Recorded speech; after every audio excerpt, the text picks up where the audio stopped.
Pa West Point danas proučava, uči svoje najpoznatija svjetska vojna škola, ona proučava i dan danas ovu našu vojnu. Znači tih 320 tenkova je bilo raspoređeno ovdje oko nas.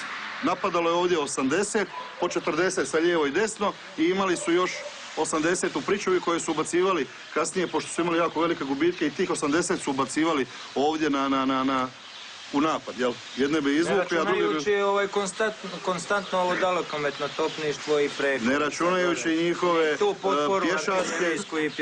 pješačke snage, paravojne snage, znači četnike, bele orlove, razne specijalce, domaće četnike, teritorijalce, kako su i oni sve nazivali.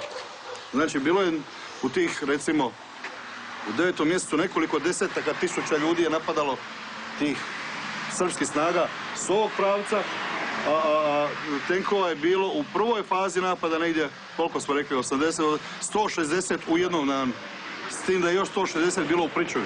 Znači, po jedna bojna sa lijeve i desne strane u pričuvi i još dvije bojne ovdje na glavnom pravcu. West Point danas proučava, uči svoje najpoznatija svjetska vojna škola, ona proučava i dan danas ovu našu borbu ovdje.